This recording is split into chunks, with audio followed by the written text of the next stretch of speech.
오늘 나눌 말씀은 출애굽기 26장 15절 말씀입니다. 출애굽기 26장 15절 말씀 함께 봅니다. 출애굽기 26장 15절 우리 한 목소리로 읽겠습니다. 너는 조각목으로 성막을 위하여 널판을 만들어 세우되. 아멘. 성막과 그 안에 있는 기구 제작법들을 살펴보고 있습니다. 증거계와 속주에서 또 진설상과 등잔대, 또 성막의 휘장과 성막 위를 덮는 덮개 다음으로 하나님께서 설명해 주시는 것은 성막의 기초가 되는 틀, 널판에 관한 것입니다. 성막을 위한 널판도 모두 조각목으로 만드는데 10규빗, 1규빗 반 크기의 널판을 남쪽과 북쪽 각 20개씩 제작합니다. 출애굽기 26장 15절입니다. 너는 조각목으로 성막을 위하여 널판을 만들어 세우되 각 판의 길이는 10규빗, 너비는 1규빗 반으로 하고. 이 널판들에는 서로를 연결할 수 있는 촉이 2개씩 있습니다. 출애굽기 26장 17절입니다. 각 판에 2촉씩 내어 서로 연결하게 하되 너는 성막 널판을 다 그와 같이 하라. 너는 성막을 위하여 널판을 만들되 남쪽을 위하여 널판 20개를 만들고. 또한 각 널판 아래에는 2개의 촉을 만들어서 은받침 2개를 연결할 수 있게 하니까 은받침이 모두 40개입니다. 출애굽기 26장 19절입니다.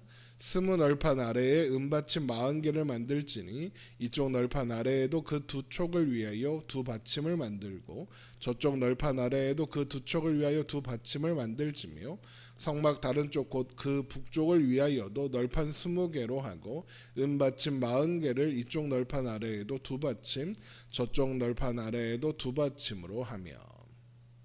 그리고 나서 성막의 서쪽, 그러니까 성막의 출구가 되는 반대편, 성막의 뒤편이 되겠죠.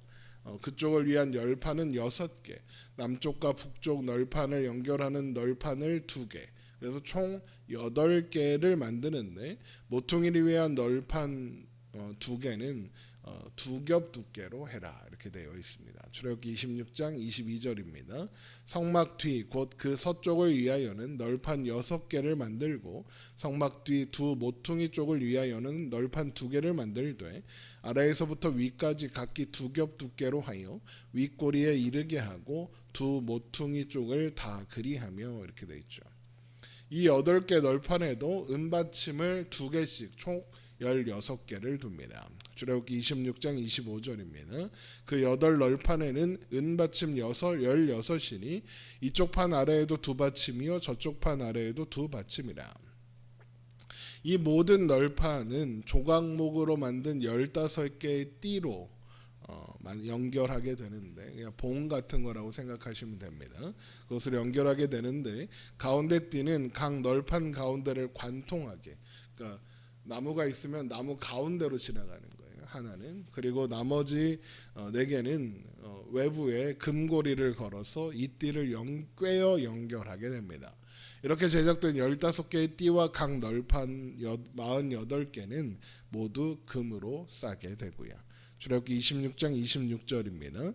너는 조각목으로 띠를 만들지니 성막 이쪽 널판을 위하여 5개요 성막 저쪽 널판을 위하여 5개요 성막 뒤 곧 서쪽 널판을 위하여 5개이며 널판 가운데에 있는 중간 띠는 이 끝에서 저 끝에서에 미치게 하고 그 널판들은 금으로 싸고 그 널판들의 띠를 꿰 금고리를 만들고 그 띠를 금으로 싸라. 너는 산에서 보인 양식대로 성막을 세울지니라입니다.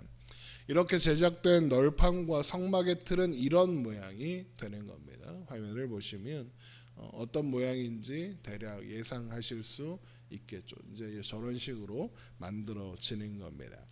널판의 재료로 사용한 조각목은 언약궤 제작법에서 살펴보면서 확인했던 것처럼 성경에서 시띠나무라고도 부르는 아카시아 나무입니다. 이 나무는 광야에서 흔히 볼 수 있는 나무로 이스라엘 백성들을 상징한다고 했습니다. 광야에 아무렇게나 굴러다니는 쓸모없는 나무 조각목에 황금을 입히고 귀한 성막의 재료가 되게 하신 것처럼 하나님은 모든 민족 중에 가장 보잘것없고 작은 볼품없는 이스라엘 백성들을 부르시고 선택하셔서 구원하사 자기 백성으로 삼으사 하나님 나라의 백성이 되게 하셨습니다. 가장 볼품없는 조각목에 금을 씌워 가장 존귀한 존재가 되게 하신 것처럼 이스라엘을 가장 존귀한 백성, 가장 사랑받는 백성이 되게 하셨다는 것이 드러나는 거죠. 그런데 그렇게 이스라엘 백성들을 상징하는 조각목으로 만들어진 널판이 그냥 하나하나 세워지는 게 아니라 모두 연결되어 서로를 지지하며 나아가 성막을 구성하는 틀이 됩니다. 이것은 하나님 안에 있는 하나님의 백성들이 온전한 연합을 이루는 것을 상징합니다. 그래서 이것이 교회의 상징이 되기도 하는 겁니다. 그래서 조각목에 금을 입힌 것이 예수 그리스도를 상징한다라고 설명하기도 합니다. 보잘것없는 인간의 몸을 입고 이 땅에 오신 가장 존귀하신 예수 그리스도의 모습과 같다라는 것이죠. 이런 설명 또한 설득력이 있는 설명이라고 생각합니다. 왜냐하면 교회로 모인 각 사람들이 하나가 되어 교회로 세워지기 위해서는 반드시 예수 그리스도라는 모퉁이 돌이 있으셔야 하기 때문입니다. 우리 에베소서 2장을 한번 찾아보겠습니다. 이것에 대하여 에베소서 2장은 이렇게 설명하고 있습니다. 에베소서 2장 20절입니다. 에베소서 2장 20절.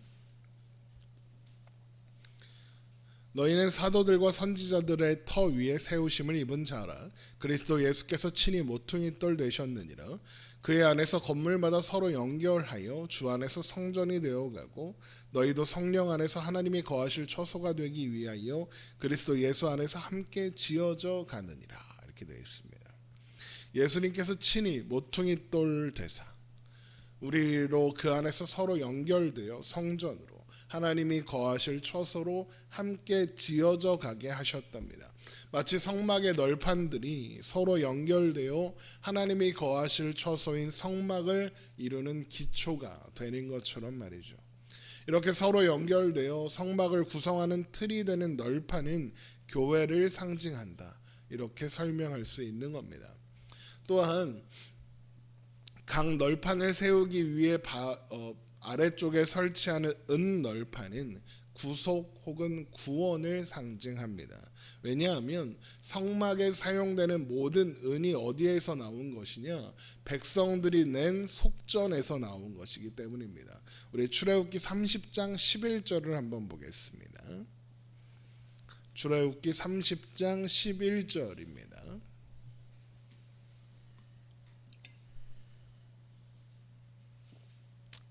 출애굽기 30장 11절. 여호와께서 모세에게 말씀하여 이르시되 내가 이스라엘 자손의 수요를 조사할 때에 조사받은 각 사람은 그들을 계수할 때에 자기의 생명의 속전을 여호와께 드릴지니 이는 그것을 계수할 때 그들 중에 질병이 없게 하려 함이라. 무릇 계수 중에 드는 자마다 성소의 세겔로 반세겔을 낼지니 한 세겔은 20게라라. 그 반세겔을 여호와께 드릴지며 계수 중에 드는 모든 곧 20살 이상 된 자가 여호와께 드리되 너희 생명을 대속하기 위하여 여호와께 드릴 때에 부자라고 반세력에서 더 내지 말고 가난한 자라고 덜 내지 말며 너는 이스라엘 자손에게서 속전을 취하여 회막 봉사에 쓰라. 이것이 여호와 앞에서 이스라엘 자손의 기념이 되어서 너희의 생명을 대속하리라. 이렇게 되어 있죠. 하나님이 20살 이상 된 모든 이스라엘 백성들에게 은 반세겔을 내라 라고 하시는데 이 생명은 생명의 속전이며 생명을 대속하기 위하여 하나님께 드리는, 그래서 너희의 생명을 대속하는, 하나님의 백성들의 사람들의 생명을 대속하는 속전입니다. 그러니까 속전에는 생명을 위한 속죄의 의미가 담겨 있는 거죠. 그런데 그런 속전의 은으로 만든 받침이 성막의 받침대, 그러니까 성막의 토대가 되는 겁니다. 이것은 성막이 속죄 위에 세워졌다라는 의미가 되는 겁니다. 성막은 하나님의 백성들이 하나님을 만나는 장소다라고 했죠. 그런데 그 기초가 속죄 위에 세워지는 겁니다. 이것은 하나님의 백성들이 하나님 앞에 서기 위해서는 반드시 그 죄를 속하는 속죄가 필요하다라는 의미이고, 속전을 생명의 속전이라고 하신 것처럼 생명, 곧 구원을 얻기 위해서는 속죄가 바로 반드시 필요하다라는 의미이기도 합니다. 그래서 은받침은 성막의 완성이시며 교회의 토대가 되시는 예수님과 예수님께서 감당하신 대속제물, 곧 속전으로서의 역할을 상징합니다. 그래서 디모데전서 2장 6절을 보면 그가 모든 사람을 위하여 자기를 대속물로 주셨으니 이렇게 되어 있는데, 여기서 대속물이 속전입니다. 모든 사람은 예수 그리스도의 속죄가 아니면 하나님의 집에 나아갈 수 없고 하나님의 집으로 세워질 수 없으며 하나님의 백성으로 될 수 없는 겁니다. 또한 예수님의 속죄가 아니면 하나님 앞에 나아갈 수 없는 겁니다. 그래서 히브리서 8장 2절에 성소와 참 장막을 섬기는 이시라, 이 장막은 주께서 세우신 것이요 사람이 세운 것이 아니니라 라고 해서 예수님이 성막을 세우시는 분이다라고 설명하는 겁니다. 또한 같은 히브리서 9장 11절에 그리스도께서는 장래 좋은 일의 대제사장으로 오사 손으로 짓지 아니한 것 곧 이 창조에 속하지 아니한 더 크고 온전한 장막으로 말미암아 염소와 송아지의 피로 하지 아니하시고 오직 자기의 피로 영원한 속죄를 이루사 단번에 성소에 들어가셨느니라 라고 설명하는 겁니다. 결국 우리는 오늘 말씀을 통해서 성막의 틀을 이루는 이 널판들은 교회의 주인 되시는 예수님을 상징하며, 그 교회는 예수님의 속죄하심으로 말미암아 하나님 앞에 세워져 온전한 장막으로 세워져 가는 존재고, 예수 그리스도 안에서 하나로 연합하는 존재다라는 것을 확인할 수 있는 겁니다. 우리는 오늘도 예수 그리스도 안에서 함께 연합한 교회로 살아갑니다. 모든 널판들이 하나로 연결되어 성막을 지탱하게 되는 것처럼 말입니다. 그래서 오늘을 살아가는 우리의 걸음들은 결코 외롭지 않을 것이며 우리는 그 어떠한 시련도 능히 이길 수 있을 겁니다. 함께 교회된 우리가 함께 연대하고 있고, 그 연대한 우리를 예수님께서 굳게 붙잡고 계시기 때문입니다.